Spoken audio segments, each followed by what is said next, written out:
Hey, everybody, welcome back to another episode of Burn the Ship podcast.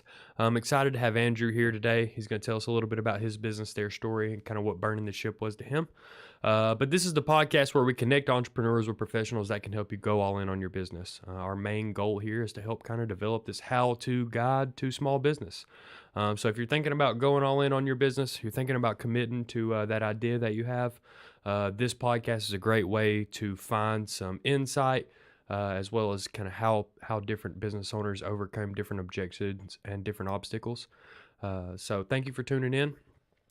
With no further ado, my friend Andrew, why don't you go ahead and introduce yourself, introduce your business, tell us what you guys do.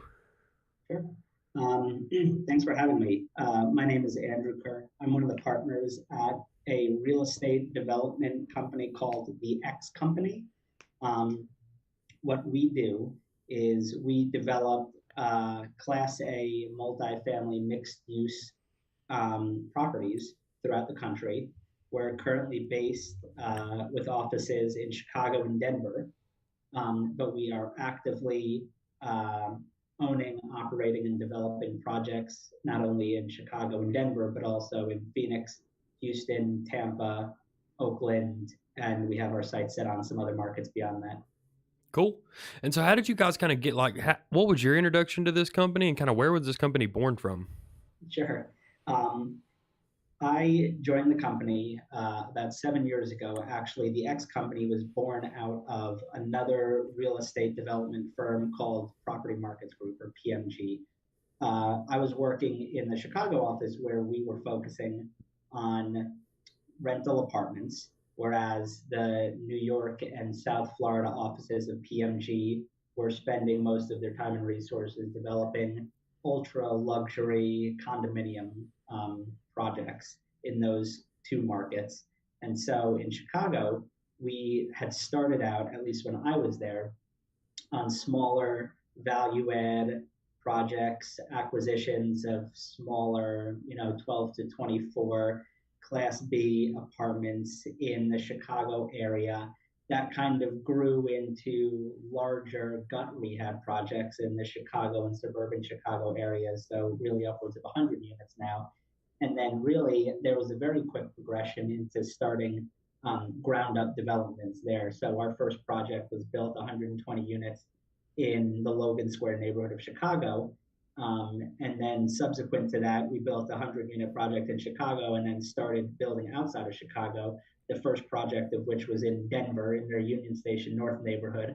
A couple years later, opening up last year, which is about 450 units total. We just opened up our X Phoenix project where I'm sitting here now, actually, in our co working space. Which is 330 units. And then we're under development in another project in Denver. And like I mentioned, some of those other cities will be starting construction soon. So to rewind, our company started out as part of Property Markets Group.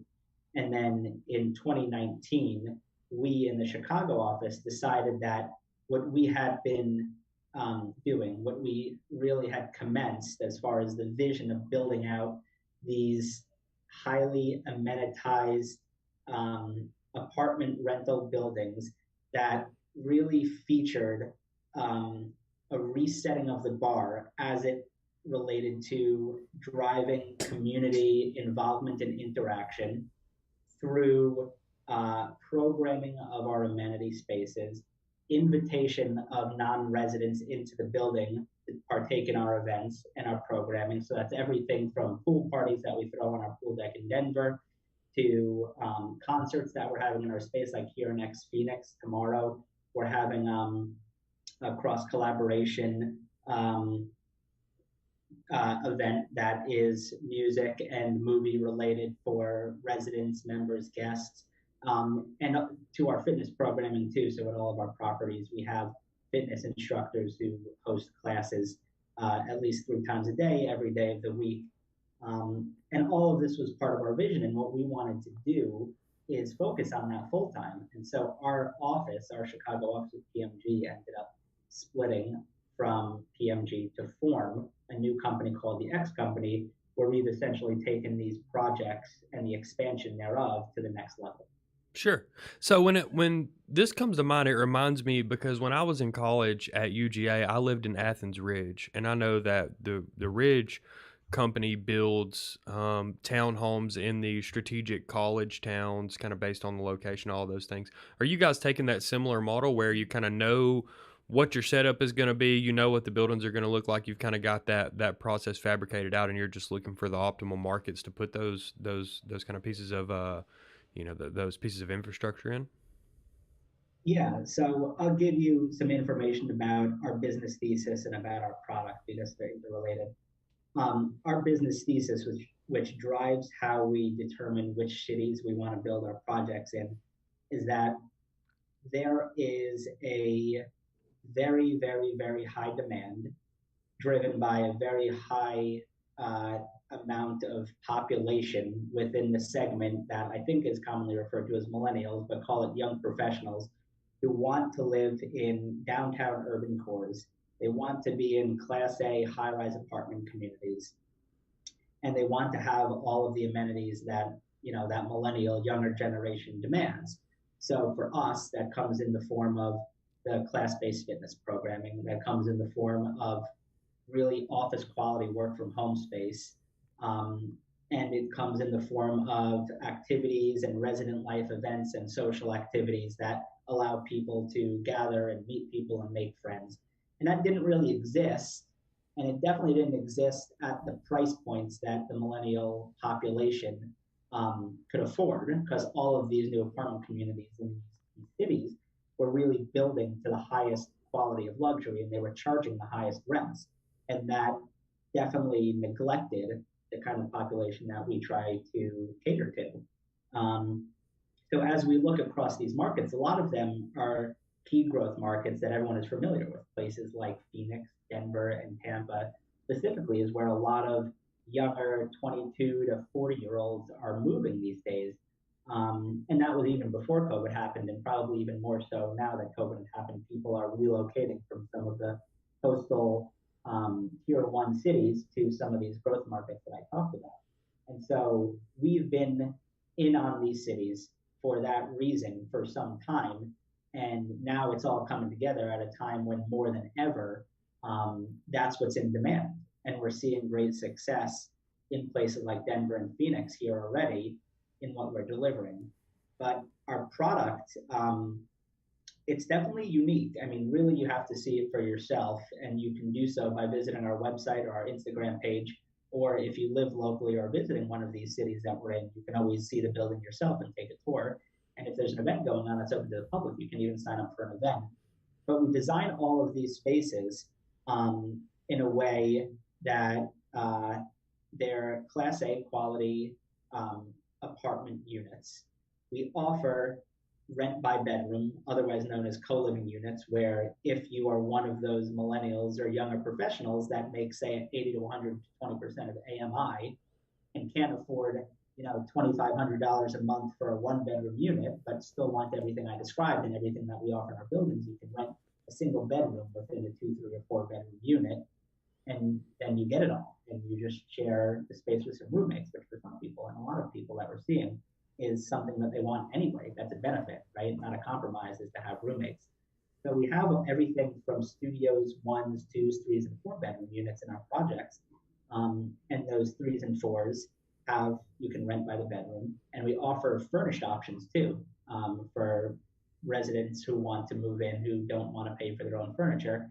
They can pay a small premium on a monthly basis and have our whole um, designer procured furniture package as part of their rent, and everything just be move-in ready. And that's the living experience. And that doesn't even touch upon the club amenity spaces that I mentioned, where if you're a resident, you have access to our club spaces within our building.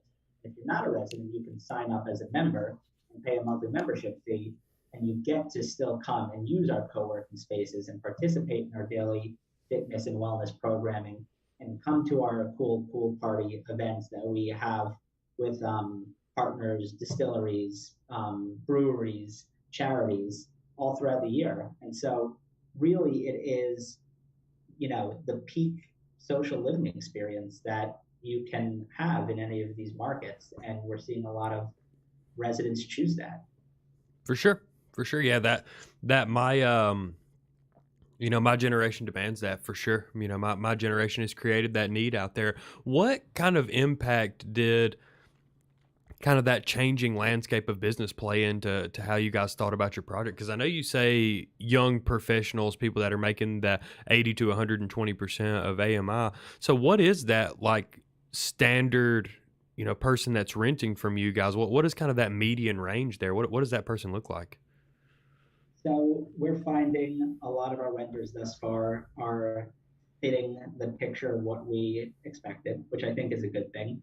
Our average age of renter in ex Denver, for example, is 26 years old, and over 90% of the population is between 21 and I want to say 36 living in the building, which goes to show our target demographic is our actual demographic.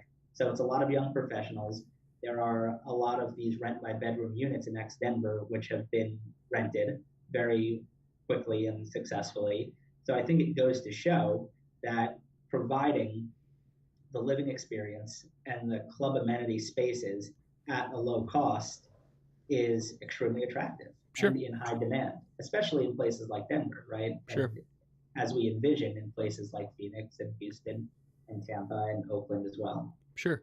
So on the business side of things, I love we always like to talk about kind of what is that thing that your company is doing that makes you exceptional, kind of from a high level. And you talked about kind of having that mindset of curiosity in your business, being open to thinking of different strategies and ways to solve problems. Can you describe to us what that means to you and kind of how you guys developed that into your culture?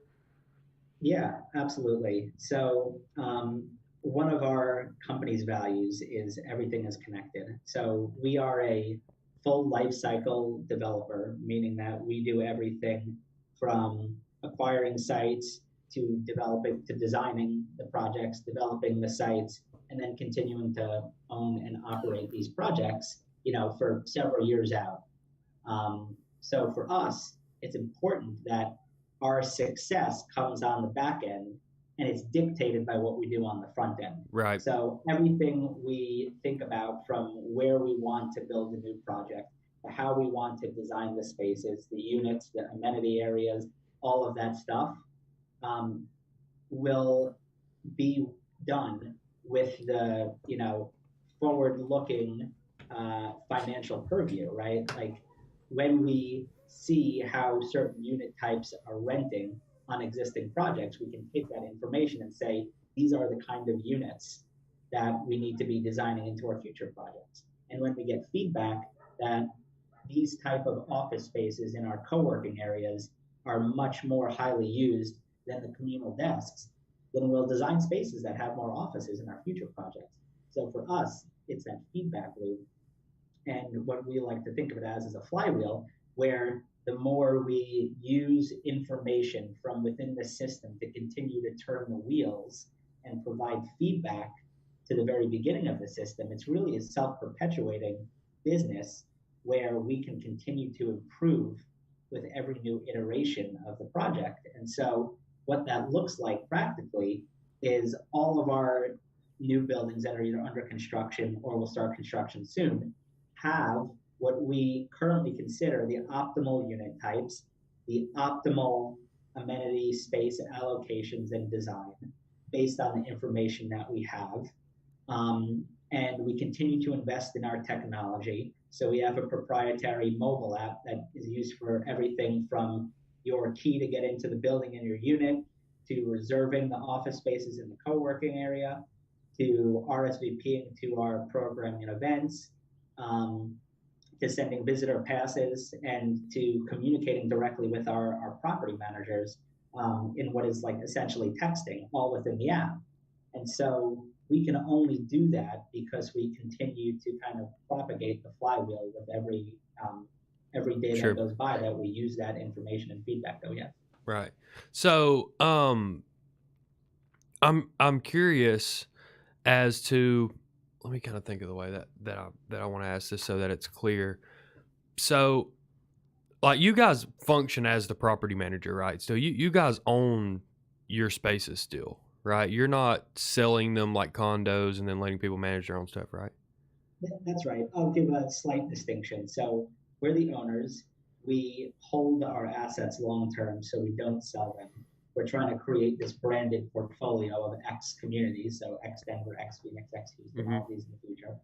Um, we currently use third-party property managers, so the people who you would see as like your leasing agent or the maintenance staff or the community manager of resident services is actually a third-party property manager. However, we do operate the club spaces in our projects that have the club amenities internally. So everyone who's like the brand ambassadors, the fitness and wellness instructors and directors, the food and beverage employees who are working behind the kitchen and bar in the club is part of our umbrella. Okay.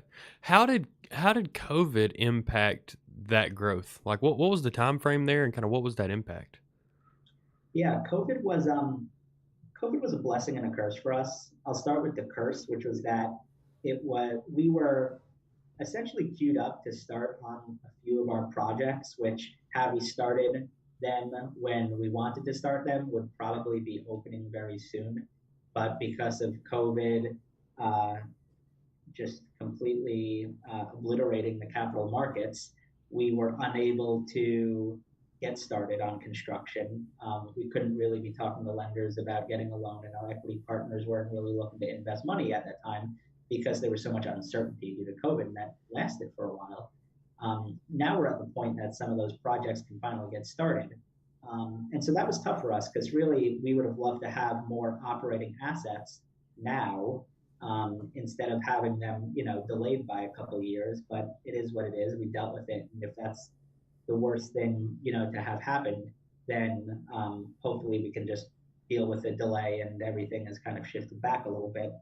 But one question we got a lot about COVID too was how is this impacting people wanting to live in your communities where you put so much emphasis on roommates and community and programming that's all face-to-face interaction, which obviously now is gone, right? At least the programming and the amenity spaces, but you have people living with roommates. They not want to live with roommates anymore. Is that a problem? Are you seeing people leave? And really what had happened is that there was not that much of a difference. We didn't see a lot of people who were living with roommates in our rent by bedrooms want to leave because of COVID. Um, and we didn't see any more difficulty dealing with occupancy and leasing in the co-living units, the rent by bedroom units, as we did with the traditional units, where in cities where it was tough for everyone. And in cities where we got by, we got by. But as COVID waned, we found, and restrictions were lifted, we found that a lot of people now more than ever have this craving to be socializing, right? Hmm. Interacting with people Yeah, more. hope They've yeah, for gone sure. a year and a half, 2 years with not really getting to go out, not getting to hang out with friends, not getting to leave your apartment. And now they finally do. And we've got the perfect place to do so right within your building. And then on top of that, this whole concept of working from home and remote work, 2 years ago, it was trending that way. But what had happened during COVID is like Yeah, flipped it on its it head, went from completely like boosted. 10% to 90% to the other way around. Exactly. And we've already now got in our building what looks like a WeWork in your Right. building. So you can just go downstairs and all of these employees who now have the flexibility to work from home, even if it's just a couple days a week, they're choosing to live in our building because we have an office that they can work in.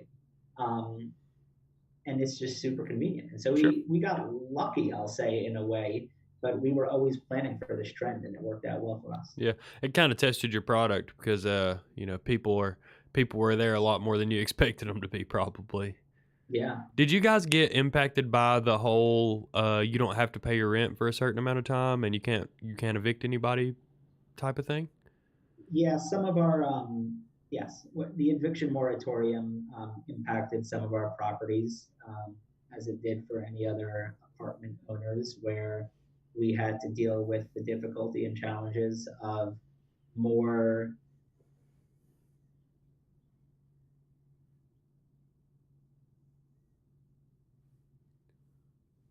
Did I lose you?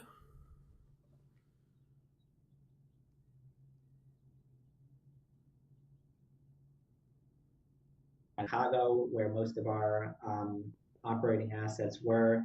There were um, rental assistance programs that we or the residents can sign up for and apply for, and the government would cut checks to cover some of the rent that they were unable to pay. But um, it wasn't easy.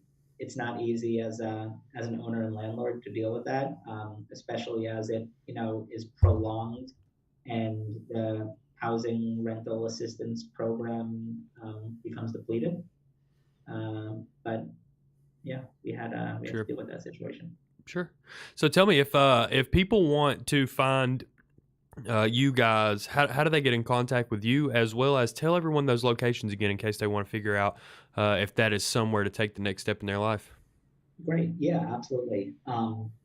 So right now, I would highly recommend any of your listeners to either find us on Instagram, and our Instagram handle is at uh, at thexlife.co, and that Instagram account covers all of our properties. So most of the posts there are going to be for X Denver and X Phoenix because those are our largest and most active communities. Mm. In X Denver, um, we we have a property that people should visit that includes a club. So even if you are not looking to rent, you can become a member of the club there, which is located at 3100 North Inca in Union Station North.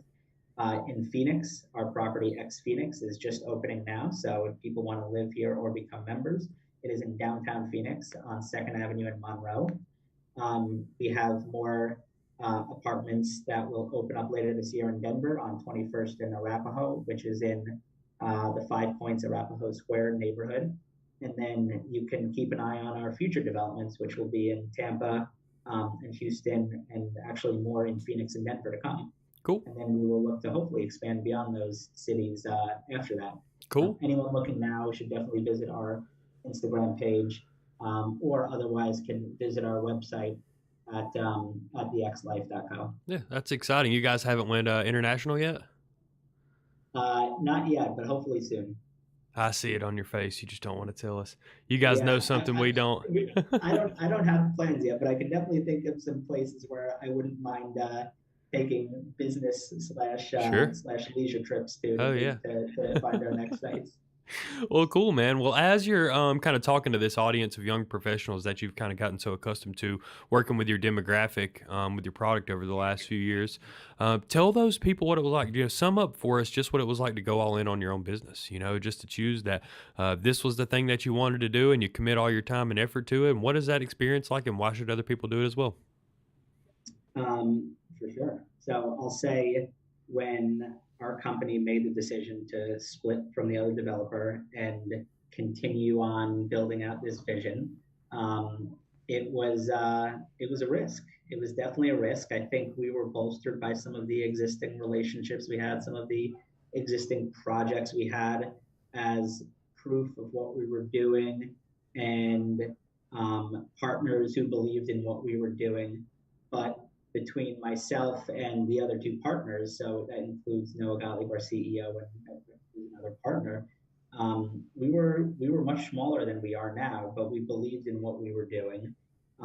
There was proof of concept in what we were doing at some of the existing properties at the time, and we were a very young, ambitious company that truly believed in our ability to make a difference and make waves in a much more traditional and not progressive um, industry, which is real estate development for apartments. I mean, even with what you're seeing these days in the newer apartment communities, they just are still on a completely different level Yeah. than what we're doing. I mean, we've really like redefined the bar in this, and it was so exciting for us. This vision, we had an opportunity, and we really just couldn't let that opportunity pass up. So when we made the decision to split and continue doing what we were doing, um, at least we knew we were doing so with a lot of great opportunity. Sure. Sure. The affordable luxury brand of apartments. Mm-hmm. Well, that's exciting, my friend. Well, I appreciate you being here, man. The Just the kind of the angle that you take at business because you have so many things to juggle in that space. You really have a consumer aspect of things, and how do we deal with people that are renters and different phases of their life, as well as how do we look at things from a business owner standpoint. You have equity partners and investors, so there's so many points of the star that you guys have to touch to make sure that your business is sound. And it's exciting to know that regular people like myself and the people that are listening are capable of taking an idea and running with it until we're looking at some of the same infrastructure as you guys. So I hope there's some people out there in the audience that have taken away some good tidbits. I definitely have. I appreciate your time, Andrew. I'm going to get this up to as many people as I can and get it to you as fast as possible. And hopefully we have you back. I'd love to have an update after you guys, go international and get some more locations under the way. And hell, maybe we'll take a leisure trip down there with you. That sounds great. You or anyone from your audience is always more than welcome to stop by any of our properties. So right now, again, that's X Denver and X Phoenix, and we can show you the spaces ourselves. And I think you'd be, hopefully, I did a good enough job of coloring the picture here, but I think perhaps seeing it for yourself is even better. For sure. So Do you anyone do is you always live in welcome to Phoenix? stop by. Do you stay in Uh, Phoenix most of the I, time? I I live. My permanent address is in Chicago, but I spend a lot of time in Denver and Phoenix. Okay, yeah, I'll let you know next time I'm out there. I head that way a lot, so Great, next time I'm out there, I'll let you know. I'll come stop by and we'll put some stuff up. sounds great. Cool. Well, thanks, man. I really do appreciate your time.